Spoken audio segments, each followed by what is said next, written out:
Joshua Cason. And I'm Janice. And this is Coping with the Case. You gonna see. Just thought I'd do it too. I'm not doing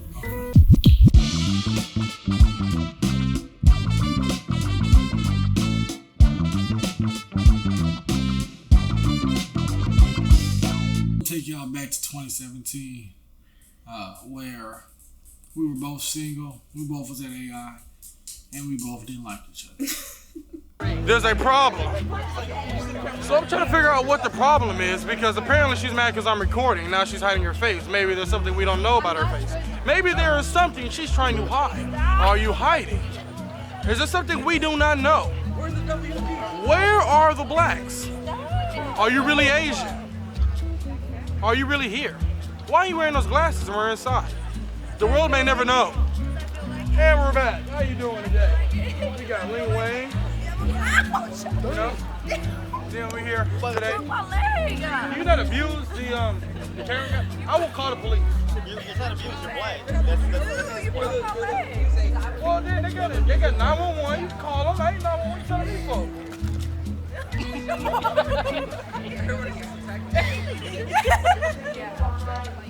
Let's get the camera. How you feel? How you feel? How you feel? Sponsored by Gatorade. Hate each other. I wouldn't say hate. She's using big words now. But I didn't like him. Okay. yeah, we'll say that. Didn't like him. How you doing, BD Deanna? How you doing? Something funny? Excuse me, ma'am, but something funny. I am just a young black man who's trying to make a living. How do you feel about it? That's not the question I want you to answer. So, how do you feel about church? It's too slow. Too slow. One more time. How you feel about church? Go. Too slow. How you feel about church? Stop. Don't talk. You see I'm talking to her? Damn, black people. Is there something here? You have a problem? We can step out. Give her a number. We're back. Excuse me for that incident. When I met Janice, it wasn't like that. You know, everybody lying, but like, it was love for the song. It wasn't, actually. It was actually the opposite. I didn't want to talk to her because she kept trying to make me go to church, and I wasn't trying to go to church because I had church hurt, so I wasn't trying to go to church. And I was like, man, there's lesbians I'm trying to go. I'm trying to get me some chicks. It was, you know what I mean, just doing me. You know what I mean, having fun, being childish. You know what I mean? And Janice, she didn't like me, but she wanted me to go to church. So she's like, you know what, I don't want you, but God do. Period. So come on to Jesus. I ain't had a problem with Jesus per se, I just had a problem with his people. You know what I mean? I still don't really like y'all. But you know, that's besides the point. We're not here for that. Fast forward a little bit, we're in LA. I see, you know what I mean, a guy, he like, you know what I mean, he tryna, I'm not stupid, like I'm not a gang guy, you know what I mean? So he tryna holler at him, whatever, and do that. My perception on Janice changed that day. And especially when we was at the Getty Museum, I'm looking at Janice like, dang, I don't know. Why she look different than how I was viewing her before? Well, I You know always what I been mean? fine. I'm not, see, there you go. I always been fine. Nobody was saying you weren't fine. I just said, I didn't look at you like I'm trying to, like a meal ticket. I was looking at you like a Christian chick that kept trying to suck me in the church. And then I wasn't trying to go to, so my perception on you was, hey. So, I don't know if that was God really opening my eyes to really see kind of like who she really is and kind of diminishing that vision of her that I had. And so with that, I went into attack mode. Boom. So I'm jungle cat mode. We're gonna cut to an animal chasing a gazelle. So we'll cut to the gazelle part and then I'll describe what I'm talking about. So boom. Picture this, a gazelle. She's minding her business and she's grazing upon the land. She's eating upon the fruits that God has placed onto the planet. And me, the lion, is creeping upon the glass. And I see this beautiful game in front of me, and I want it. So I run, and I jump on its back, and I mount it, and take it for my own. I guess that was a bad description. Maybe I should have used like 2 lines, because the lion usually eats the gazelle, so that's not really good. Anyway, point is, back to reality. You know what I'm saying? It's late at night, probably like 9, and I'm bored. And her phone number is in my phone because once again, I said she was that Christian girl, kept trying to get me to go to church. And we had mutual friends. So I called her. You can say that was God's, you know what I'm saying, opening up that door. You know what I mean? A lot of times, you know what I mean, he be at the door and we don't be answering the door, so sometimes he just kick you over there. Or he force you to open the door. Whatever. That was a bad reference. Anyways. So I was bored and I called Janet. Boom. Now, problem is, for her at least, since she didn't like me, she shouldn't answer the phone. But she answered the phone, and ever since then it's been go mode because now I have you. You're trapped. No, it's trapped. You know what I mean? So I grabbed her from there, and like the way I'm able to speak and engage people in my conversations, engage what's coming out of my mouth, it's probably like one of my best assets. This mouthpiece code, and that's what I use, the mouthpiece on. I may not got nothing else, but I got the mouthpiece, and I'm funny. It really the funny help me out a lot. But it's yep. So if you're ugly, be funny. So that's kind of how it went, and it was just up from there. Of course, we have our ups and downs in there.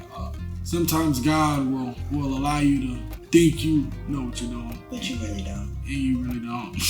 You really don't. I had no idea. Like, and that's the thing. He'll have what's meant for you right in front of you, and then the enemy can be dangling these other things in front of you, like, dang, that look good, dang, that look good. But what God has for you, you don't even know. But once God reveals it to you, like, dang, hold on, this is what I was supposed to have? And then you look back at what was dangling in front of you, you like, So it's Janet's turn. Janet is gonna tell you her story. Can you make it fast? Because I'm hungry. Okay, so when I first met Josh, I was, like he said, I was trying to find myself as well. Finding myself, I was in the process of healing in certain areas, just trying to find my value all over again. Value. I said value. Is it volume? Value. Value. Value. Value. Anyways, value. I was literally trying to find my value all over again because I felt like I had lost it because I had experienced so many things before me and Josh got together. We went on a trip in February with the school to LA. Now keep in mind I had been trying to get Josh to go to church, all of that, before LA. We had mutual friends, and they would come to church, but he wouldn't. As a matter of fact, I remember asking him to come to church, and he would be like, no. He would always have like 1,000 excuses. It was real life scenarios that I was dealing with. Just. And he just would not come. But I had valid reasons why I wasn't coming. It wasn't like I'm not gonna come. Like, Your reasons were not valid. yes, it was. Anyways. I didn't have gas. You said you wouldn't have gas. When I said I was gonna come pick you up, you said you was gonna come. Exactly. And you never showed up. Because I told you I didn't have gas for that. You see, I have a particular schedule that I Pause. So let me tell you when he finally came to church, bro. So, pause. Move. So, this is what happened. So, it was just the LA trip. The whole time I was down there, and I didn't really, like, I had friends, but, like, I was still, like, kind of, like, by myself, right? Because that's just how person I am. I stay to myself. So, it was funny because one of the dudes that was on the trip, he was trying to talk to me. And everybody was like, oh, that man weird. No, they were saying he was fine. I was saying he was weird. Yeah, I'm talking about you and all your people. Oh. Y'all was saying that, they were saying like, oh, he was weird, he's weird, woo. And I didn't really care because I wasn't trying to talk to the dude, no way. I was just, I'm not rude. So I was just like, okay, hey, bye, But if you saw us engaging, it wasn't even like that. Like you could tell on my face that I wasn't really feeling him, but whatever. So, and I didn't even notice that Josh was trying to talk to me then. I did not notice that at all. Had no clue, had no idea. So we come from LA. Keep in mind, this is February. This is like right after my birthday. We come from LA, and all of a sudden I get a call from this dude, like he said.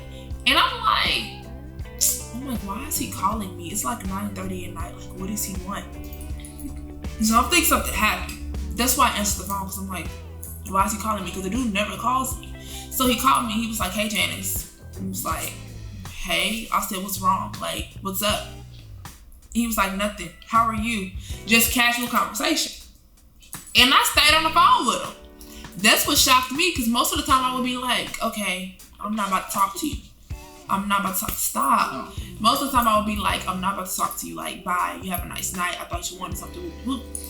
Well, we had a nice conversation. And from that night forward, he would call me at about 9:30, 10 o'clock every night. He was very persistent and very consistent. And our conversations were meaningful, right? And we were actually having conversations that were effective and efficient. I think one thing that kind of like brought us together, and while we were so, while those conversations helped us and build our relationship, was because I felt like they brought a sense of healing, because we were able to talk about a lot of things, laugh about a lot of things, because he's a jokester. And I realized that he wasn't as obnoxious as he was, because I could not stand him. Like, he would get us kicked out the library at our college. Like, how do you get kicked out of the library? I was like, how do you get kicked out of the library? Like, we're 20. Like, she was racist. What are you doing? She didn't like me like that, bro. Like, we're grown. Like, why are we getting kicked out I of wasn't the even library? grown like that. He was loud. He was obnoxious. Him and his friends. They were just terrible. Like, I just could not stand any of them. And so... But she likes y'all now, maybe. I like y'all now. I love y'all now. I realized that he really had a soft spot, and he really was concerned. You know, he had other things happening, but it was good for me. I looked forward to having a conversation with him. I looked forward to talking with him, because I knew at around 9:30, 10 o'clock, he was going to call me, and I was going to be like, hey, Josh, you know. And probably about a month after that, stop. And like, I think that went on probably for like a month. And I told Josh, I was like, before we got together, I had told him, I was like, I don't think you can handle me. I told him. And he was up for the challenge, 100%. It made me want to be with him was the fact that he was concerned. Like, he made me a priority, right? And he always kept his word. To this day. If he says he's gonna do something, he's gonna do it. He's very dependable. I don't have a problem with him. I don't have to worry. I don't have to. I have nothing to worry about, because if Josh says he's gonna do something, he's gonna do it. And then on April 22nd, that's when we got together. That's when we made our relationship official. That was crazy. Oh, no. Back up. So, in March, I invited him to my pastor's birthday celebration. Right? Now, keep in mind, he would never come to church. Y'all. Never come to church. But he came to church for our pastor's anniversary because there was food. He asked me, he said, will there be food? I was like, yeah, and they can cook. It's gonna be food. So he came because there was food. And not only did he come that Saturday, but he came back to church that Sunday. Cause I thought there was gonna be more food the way I was. When he came to church that Saturday, for the celebration, everybody was trying to figure out who he was, because he was like, he was sitting beside me, you know, he was like, you know, he was here, right? And keep in mind, we weren't together. We were just friends. We weren't together. We were still just friends. They were literally like down his throat, like, who are you? You know, because they were like really protective of me, right? They were just like, who are you? And what you want with Janice type deal. And he gonna tell them, he gonna tell them that he was my boyfriend. I was. You were not. That was not an agreement. It don't have to be an agreement. That was not an agreement. And because they were asking me who he was, I was like, oh, he's a friend. We go to school together. Woo. And they were like, he telling them that he's my boyfriend. I'm like, what? So he got me out here looking crazy, because he's saying one thing and I'm saying another. Like, that ain't cool, bro. And I told them, I was like, no, we're not together. Whoop-de-whoop. We're not together. We're not an item. Whoop-de-whoop. We just friends. But about a month later, on April 22nd. That made me want a friend. April 22nd, we ended up being an item. We ended up being together. The man was picking me up from work. He was taking me to work. He would pick me up at work and have like little teddy bears in the front seat.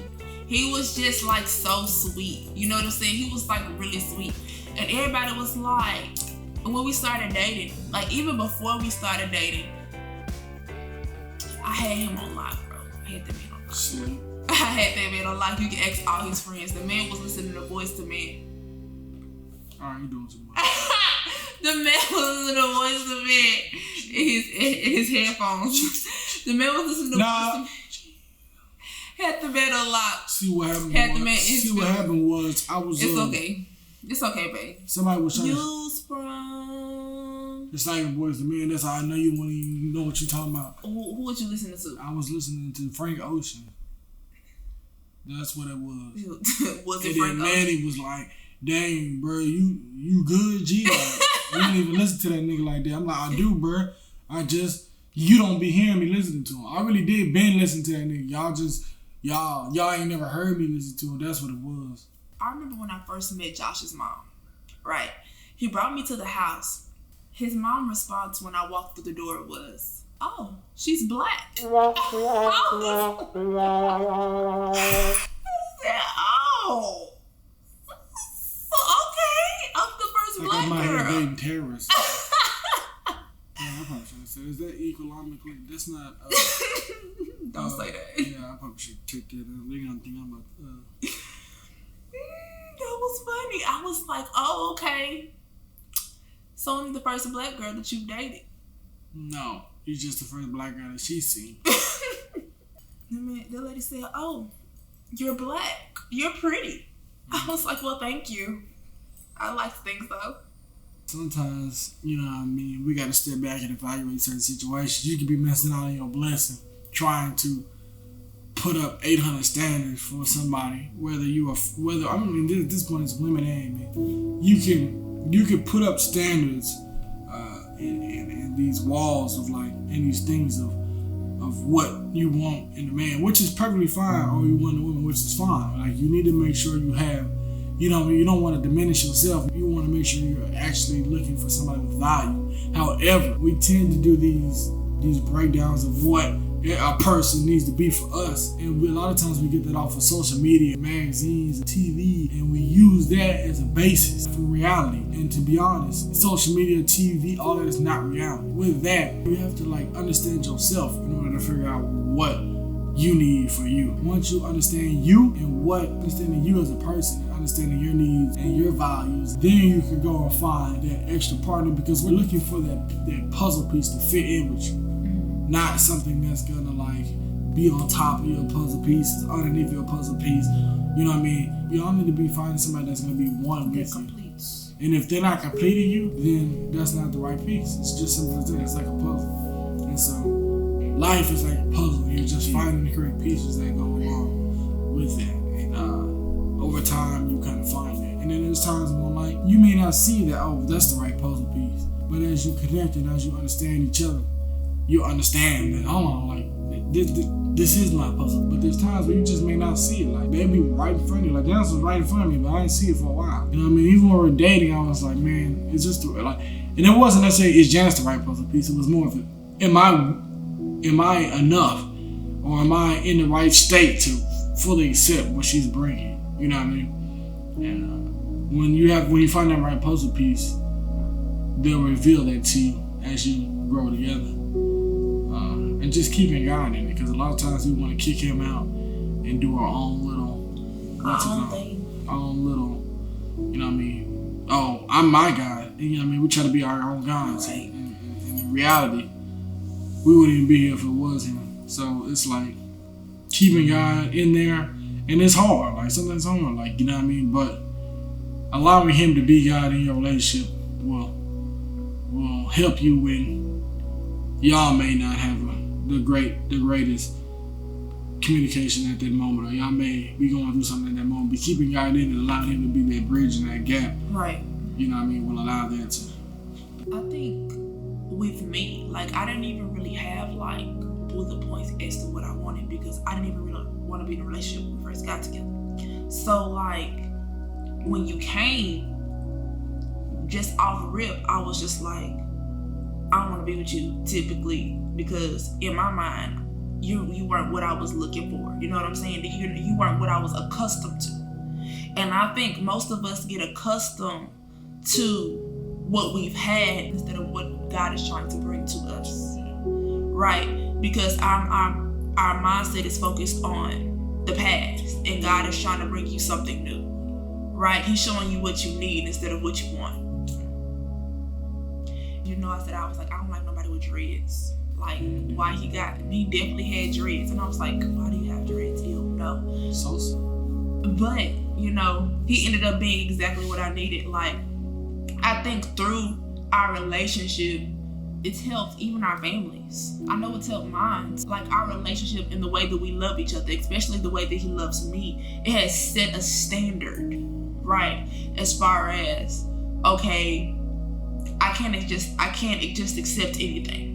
You know what I'm saying? Especially to my cousins, to my aunties, and they're older than I am, right? And I feel like that's what a kingdom marriage does. That's what a kingdom relationship does. It sets a standard, and it lets people know that, hey, this is how it's supposed to go. Not necessarily mimic our relationship or, you know, idolize what we have, but to know that it's real and good things can happen. A good marriage and a good relationship does exist. You know what I'm saying? The road always gonna be rocky, but you gotta rock with it. Good lane. We'll talk to y'all later. Y'all like, subscribe, comment. If you have any questions, drop that down in the comment section below. I like y'all's feedback. Y'all give us some feedback on some of y'all's relationships, some ways y'all's journey on finding y'all puzzle pieces. Y'all do that. We'll see y'all on the next video.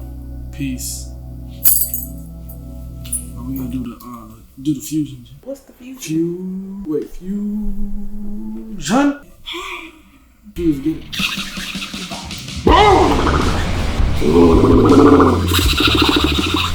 Like that. No.